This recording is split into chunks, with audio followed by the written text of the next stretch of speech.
The establishment of democratic and secular political system and reconstruction and modernization of society based on the principles of egalitarianism and recognition and respect for India's cultural diversity was central to the vision of independent India.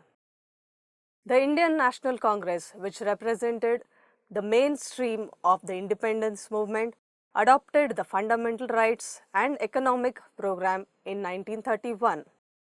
It also expressed its solidarity with anti-colonial struggle movements of social progress and democracy in other countries and the victim of faces aggression.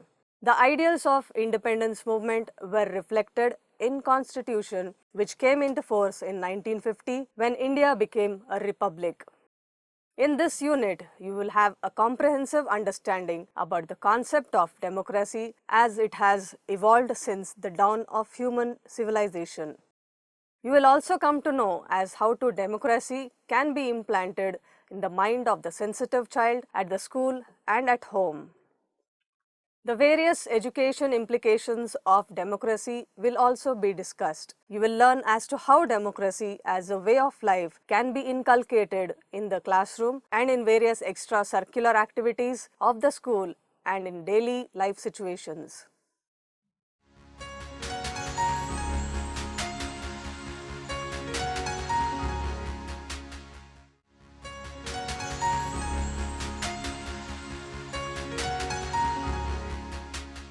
As you should know, democracy has been interpreted variously by different people. To some, it is a net result of historical evolution of mankind. Some others have seen it as a mode of human governance. There are still some thinkers who would club democracy as a social need. Democracy is about the self-determination of human beings. Last but not least, many others would like to democracy as a way of life. Let us at very outset briefly highlight the various conceptualizations of democracy. Let us try to understand some ideas about the notion of democracy from representatives' definitions. Lord Bryce believes that democracy really means nothing more or less than the rule of the whole people expressing their sovereign will by their votes. According to Seeley, democracy is a government in which everyone has a share. Dicey believes democracy is a form of government in which the governing body is a comparatively large fraction of the entire nation. Sartori says a democratic political system is one that makes the government responsive and accountable, and its effectiveness depends first and foremost on the efficiency and skill of its leadership. Lipset believes democracy is political system which supplies regular constitutional opportunities for changing the government officials and social mechanism which permits the largest possible part of the population to influence the decisions by choosing among contenders for political office.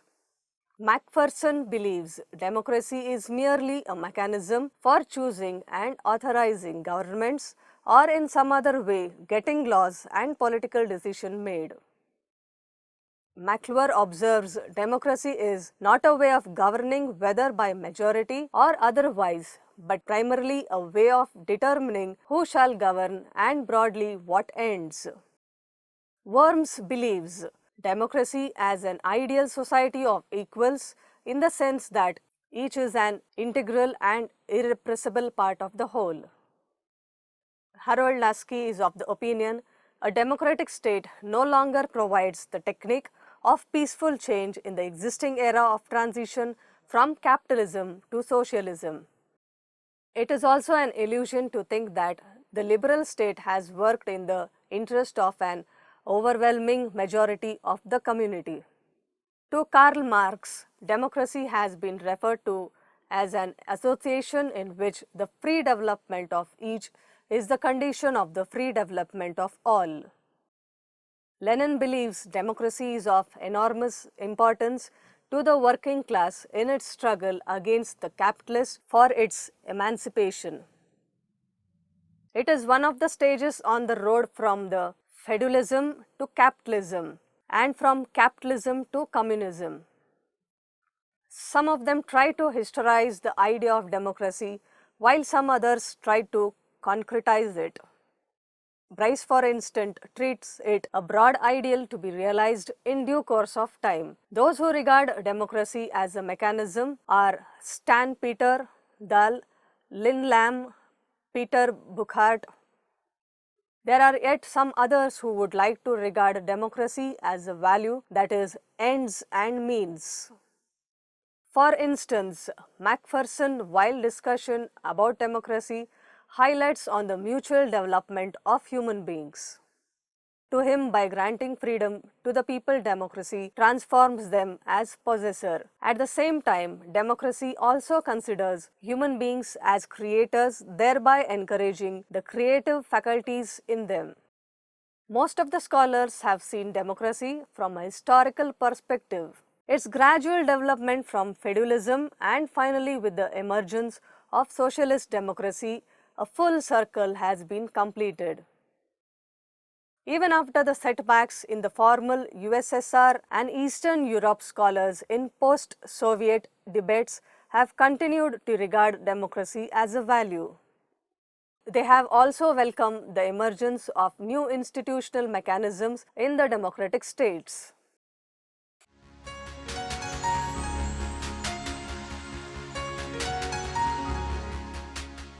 On a critical evaluation of the above-mentioned definitions, let us then identify some of the major characteristics of democracy.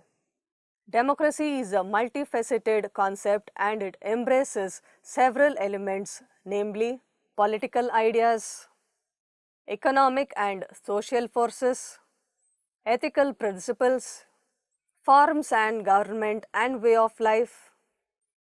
Democratic government, as is understood in the West, aims at securing maximum liberty for its citizens. The principles of equality goes hand in hand with the principle of liberty under democratic government.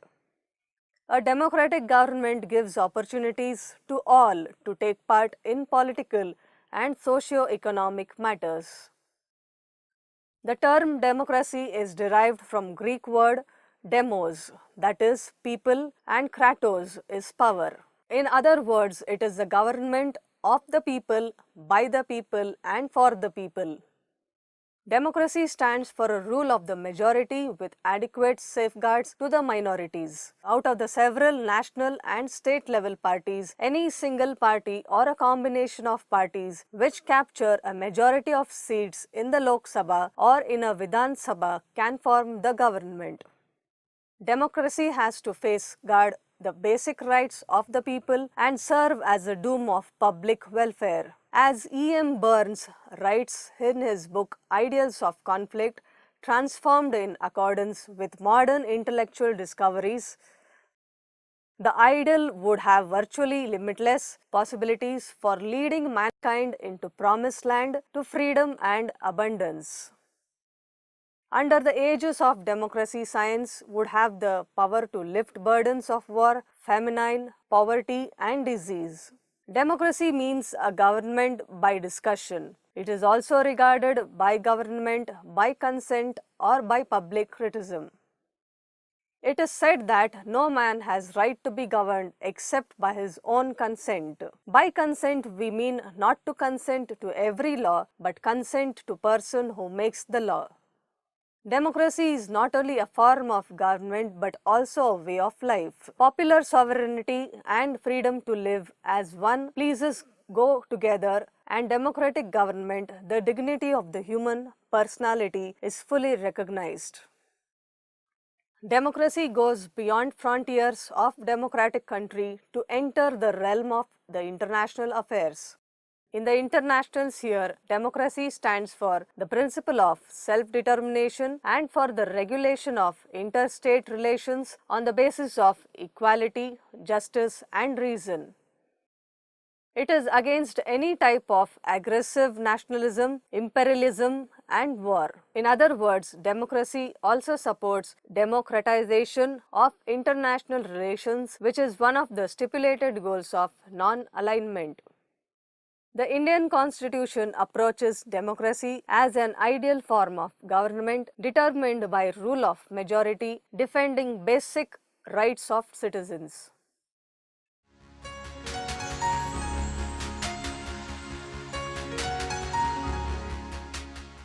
Democracy is traditionally associated with coexistence of ideas, with right to differ and with resolution of ideological differences not by bullet but by ballot. Through periodic elections, one idea becomes time front and this is the ruling idea of the community. Thus, the political authority through the operation of democracy becomes responsive to the dominant idea of the community. It assures in democracy the control of the civil society or the government. Political parties are the vehicles of the ideas. Plurality of ideas, to which democracy is by its nature hospitable, involves plurality of parties. Parties are the principal media through which the ideas flow from the social reservoir into the system of the state and twin wheels of political machinery in that system. Thus, parties act as a bridge between the civil society and the political mechanism of governance. Thus, we can find from the above discussion that the necessary conditions on which the democratic method of governance depends are coexistence of ideas, the right to free discussion, universal adult suffrage, and periodical elections. Democracy as an ideal refers not only to the democratic government but also to the democratic society. Democracy is associated with peaceful competition of ideas. This requires the dominance of reasons in human relations. The rule of force is hostile to the spirit of democracy, for it is destructive of reason. Hence, democratic ideal is a society where reason dominates. In a truly democratic society, every man feels himself capable of contributing something unique to the common flow of ideas and feeling by participating in the process of discussion. One way to agree with Burns when he observes that democracy as an ideal society of equals in the sense that each is an integral and irreparable part of the whole. Moreover, democracy implies moral responsibilities, each other's actions. Any action of a government, any democracy means an action by the chosen representatives of the people, and hence in ultimate analysis, it involves the modern responsibility of the people themselves. Democracy as an ideal contemns a system of privilege based on birth and wealth. Its premises that in social climate of equal opportunities, the differences in mental and moral equipment of men can best come out. Hence, democratic ideals does not postulate a dead level of uniformity. It is a vision of society of a diverse personality. In other words, a democratic society is a society of free, equal, active and inter-citizens, each choosing his or her way of life for himself or herself and willing that others should choose theirs. Democratic ideals also refers to intergroup relations. The richness of human personality depends on the richness of the associative life of the society woven by various groups which spontaneously grow to fulfill the diverse needs of life.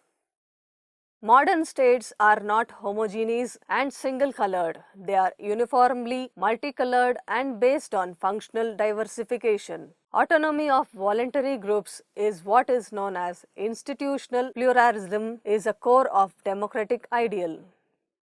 On the international plane, democratic ideal stands for the right to self-determination and organization of interstate relations on the basis of justice, reason, and fair play. Every nationality or ethnic group should be allowed to determine its own destiny so as to attain its best form of life. Thanks to the technological revolution and media outreach, interstate contact cannot be avoided today. The democracy is doomed to extinction if such contact involves conflict or force. The moral and intellectual development of an individual requires rational arrangement of interstate relations. Democratic ideal may thus be supposed to be composite of individualism, socialism, nationalism, and pluralism.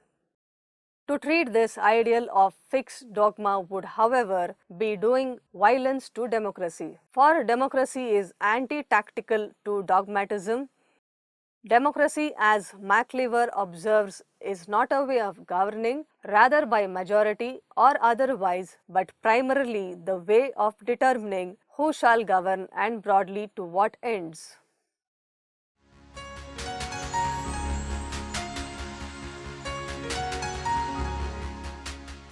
Democracy has been well recognized as an ideal mode of governance. The system of government is democratic if it is based on popular sovereignty. In other words, it is based on the Lincolnian dictum of government of the people, by the people, for the people. Many scholars like Gatel, Bryce, Seeley, Hall and Dice have clearly recognized the ideal mechanism of governance. All of them have laid emphasis on the people's participation in the political system. The people can take active part of the governance of the state in a number of ways.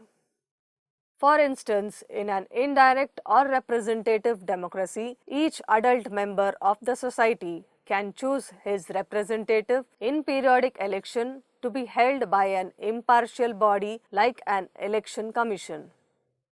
There can also be a system of recall of the elected leaders even before the completion of their tenure. Besides, in order to ensure a more active participation of people at different levels of decision making, the system of referendum and initiative can be introduced. The first one stands for taking a popular vote of any action already decided by the government. The second one is a sort of taking an advance step by the people, say through collection of signatures by a fixed number of people to force the government for initiating some important work which are in interest of the people. At the present juncture, the system of direct control mechanism by people on democratic government has not been put to practice in India. But in this country, protest movement undertaken on a large scale can unseat a democratically elected government either at the center or in any state.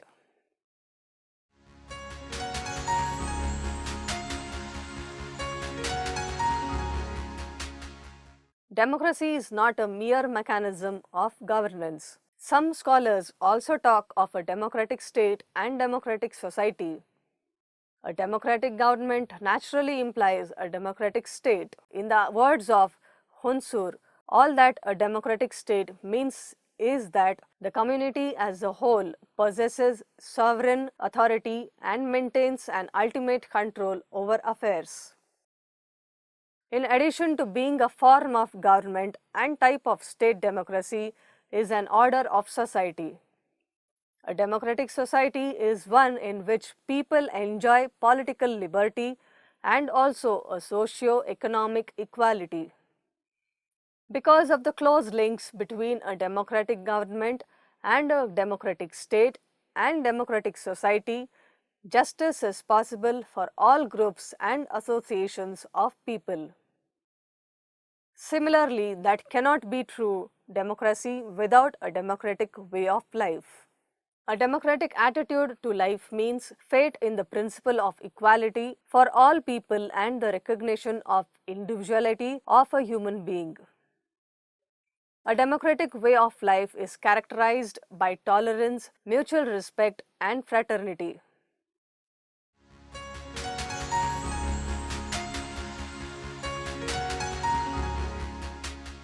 In a sense, democracy is a large-scale experiment in public education. It stimulates interest and is informative. It tends to create a higher type of mentality among the people whom it governs. Whether general election takes place, every reasonable opinion is given a chance to express itself. Issues are discussed in all public meetings, speeches are made, articles are written, programs are outlined, and policies are propounded. The result of all this is a phenomenal rise in the popular understanding of the problems of government. In the words C.D. Burns, all government is the method education, but the best education is self-education. Therefore, the best government is self-government, which is democracy.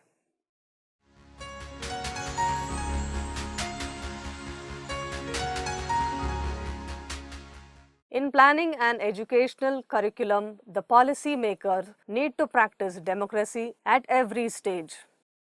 For instance, the different categories of personnel, teacher at both primary and secondary level, curriculum framers and researchers involved in imparting teaching should be consulted at every stage in developing the curriculum for different categories of student.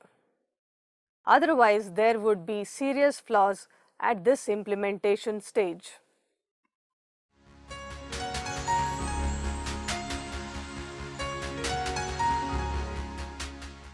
Let us not forget that democracy will have to be cultivated both inside classroom and even outside it. How does a teacher perform that role? In fact, a teacher is an opinion handler. For instance, when the teacher is meeting his or her students in the classroom, he or she must deal with all the students with justice and fairness. As a directive principle of state policy clearly supports a casteless society where all citizens should be treated alike and not determined based on class, caste, or religion. The teacher should show this impartiality in the classroom itself by encouraging the children without any discrimination. A teacher must bear in mind that he or she is not obliging anyone. A teacher is only playing his role with fairness and equity. It is a fact that better learning is always possible in a democratic climate to be generated by the teacher himself in a classroom. Even if there arises some conflicts and differences of opinion among various categories of students, an ideal teacher can always handle them with care and sympathy.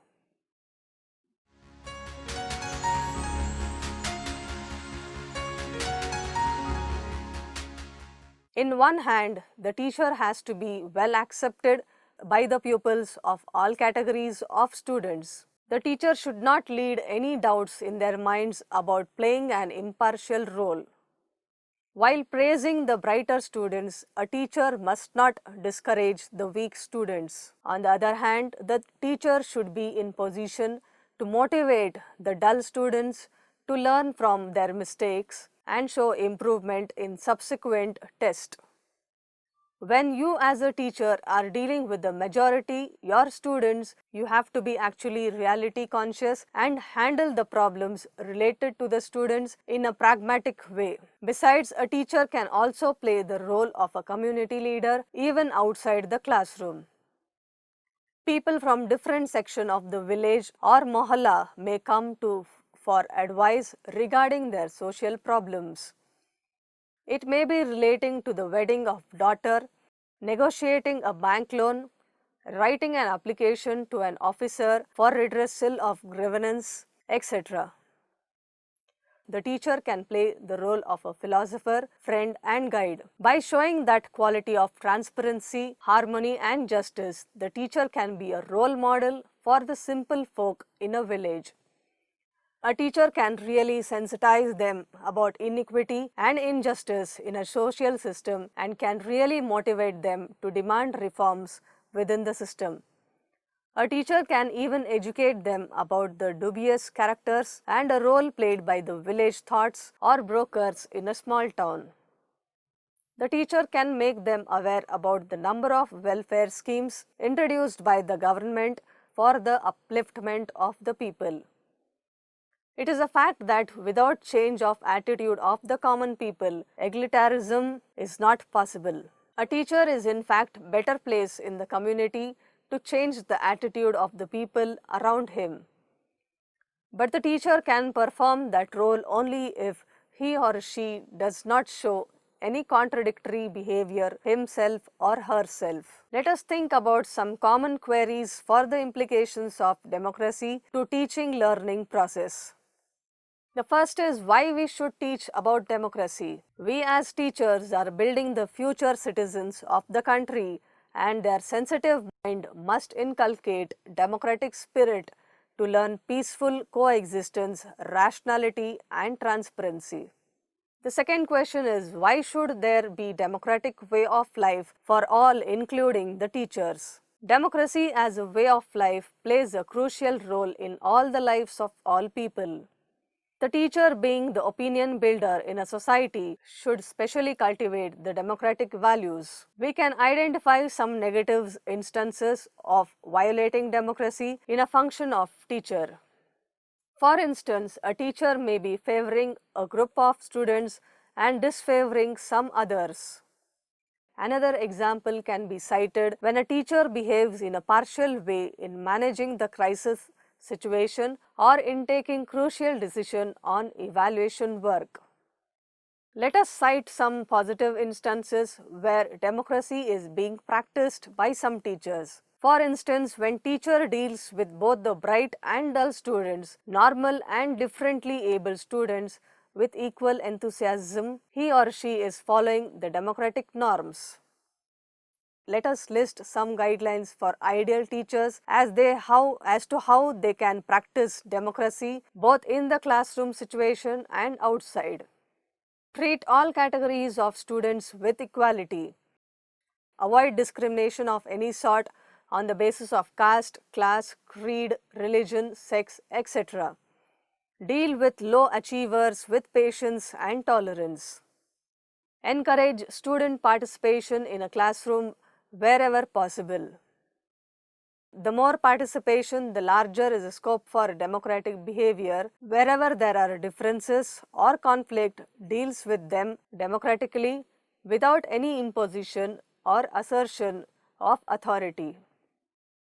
While discussing any social problem with any person in locality, emphasize on equity and fair play.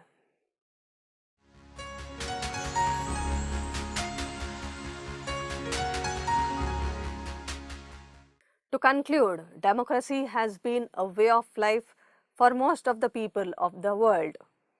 While trying to identify the different concepts of democracy, a number of scholars have highlighted on its different manifestations. While we have seen democracy as an ideal, we have at the same time found it as a mechanism of governance.